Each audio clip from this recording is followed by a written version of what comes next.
Достор, барыңыздарга ассаламу алейкум. Бүгүнкү 5-чи видео ролигибиз болгону $10 менен. Достор, мен азыр счетумду $1000 чейин жеткиздим. Бул 5-чи видео ролик. Биринчи видео роликтен баштаганбыз $10 менен, достор. $10 менен азыр балансыбызды $1000 чейин жеткиздик. И в скором времени 22-июнда биз марафон кылабыз да, марафон. И также приз беребиз. Приз биздин телеграмыбызда. Мен мурунку видеороликте айтканмын да, если $1000 жете турган болсом, мен подписчиктерге телеграмымда розыгрыш кыламын деп да. 2 адамга $20. Силер дагы участвовать этсеңиздер болот. Силер болгону каналга катталасыздар и лайктан басасыздар. И также бизде телеграмда сигнальный группа, также ал жакта сигналдар менен дагы сделка ачып, совместно команда менен торговля кылып акча тапсаңыздар болот деп тоже айтамын да. Итак, валютная пара евро швейцарский франк OTC. Бул жакта бизде котировка продолжение тренда болуп атат. Тренд восходящий. В целом биз бул жерде 1 минуткө повышение качабыз. Евро швейцарский франкта тренд восходящий. И бул жерден давайте линияны коелу да. Линия восходящего тренда. Мынакей восходящий тренд болуп атат. И в целом биз көрүп атканда деле графигибиз повышенияга кетип баратат да. Мынакей бир повышение, экинчи повышение, үчүнчү повышение и дальше продолжение восходящего тренда. В целом сделкаларыбызды бул жакта үстүгө ачабыз. Конечно же, бул жакта мен слишком эле повышениядан ачып алдым да, самый пиктен. Но посмотрим, кандай сделка жабылат. В целом график үстүгө эле өсүп баратат и мен ойлойм азыр бул жакта бул максимумду дагы перебивать этет деп, и ошондуктан байкайбыз. 5 4 3 2 жок. Бул сделкабыз минуска жабылды. Давайте анда эмесе дальше ушул эле валютная парадан мен 2 опцион ачам да. 2 опцион тоже продолжение восходящего тренда. Достор, видеороликтин башынан бери негизи биз торговлябызды именно технический анализ менен торговля кылып зарабатывать этип келатабыз да. Жанагындай уровеньдерди карап и также предыдущий скачокторду, предыдущий движенияларды карап биз торговля кылып атабыз да негизи. Эгерде силер түшүнбөй атсаңыздар, анда видеороликти көрүш керек да. Видеороликти көрүш керек и также практиковать этиш керек демо счеттон и реально счет менен башташ керек. Реальный счет менен баштаганда ошондо гана опыттар келе баштайт, достор. А если тиктеп карап отура берсең, анда карап отура бересиң. Бул жерде кармап башташ керек. Ошондуктан не нужно смотреть. Нужно пробовать, делать и заниматься, да, именно торговля кылыш керек. Вот. Так, сделкабызды плюска жаптык, перекрывать эттик. Дальше давайте биз башка валютный парага өтөбүз. Так, валютная пара евро GBP OTC. 30 секунддук таймфрейм. Так, евро GBP OTC'де бул жакта бизде көрүп аткандай эле графигибиз астыдан үстүгө уровеньге келди. Быстренько бул жакта бир сделка снижение качамын.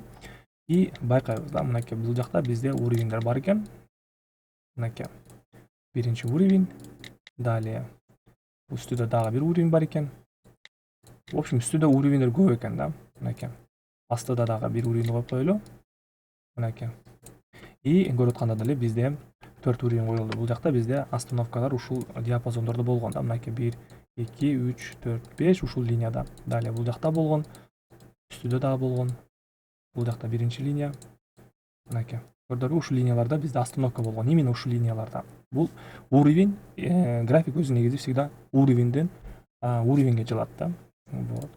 Ошондуктан графикти анализдеп атканда 1 мүнөттүктөн 2 мүнөттүктө коюп алып, ушундай уровеньдерди коюп чыксаңар жакшы да. Так, сделка плюс. На волоске сделкабыз жабылды, но все же плюс болду да. Итак, график кайра үстүнкү уровеньге келип атат. Биринчи уровеньибизге даярданабыз. Эң үстүнкү пиктен сделкамды снижение качамын. Так, ичинде жетишпей калдым да. Разворот болуп аткан ситуациядан сделкабызды 1 мүнөткө ачып калдык да. 3 2 1 0 есть. Все же сделкабызды плюска чаптык. Акыркы секундта графигибиз секирип салды и все же плюс. Так, дальше. График биздин астыңкы уровеньибизге келди. И бул жактан уже биз сделкабызды повышение качабыз, достор, 1 мүнөткө. По поводу комментарияңыздар и сурооңуздар боюнча жооп берип кетейин.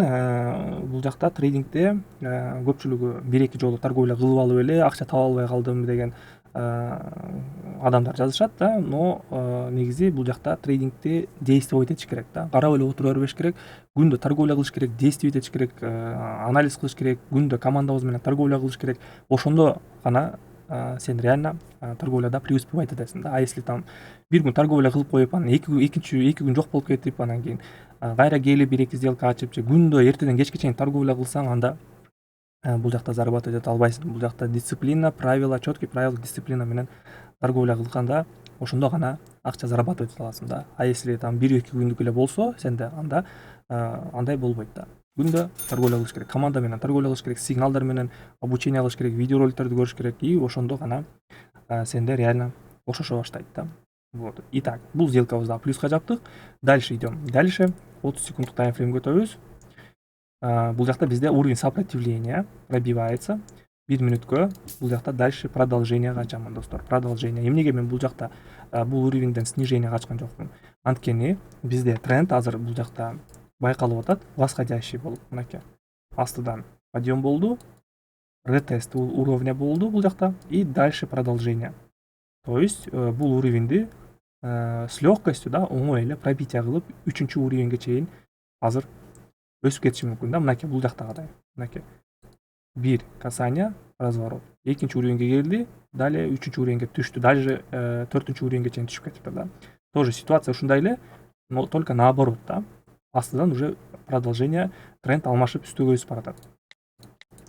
Так, 10 секунд сделкабыздын жабылышына 5 и уверенный сделка плюска жабылды достор.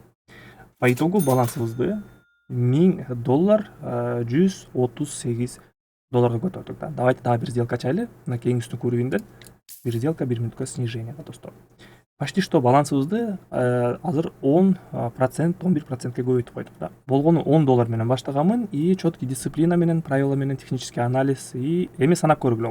$10 менен мен бир жумада, точнее бул 5-чи видеоролик, 5-чи видеороликте мен уже $10 $1118 жеткиздим да. Вот. А если силер дагы ушундай сделка ачсаңар, күндө болгондо там 5 сделка, 10 сделка ачсаңар, силер дагы балансыңарды көтөрө аласыңар. Только там курктабай кала да. Акча качып кетпейт. Просто күндө эле 3-10 сделка ачасыңар. Даже сигналдар менен ачсаңар эле зарабатывать этсеңер болот да. Вот. Достор, каналга катталабыз, лайктан басабыз, сурооңуздар болсо телеграмга жазыңыздар, ссылка видеонун астында же болбосо комментариянын башына тапсаңыздар болот.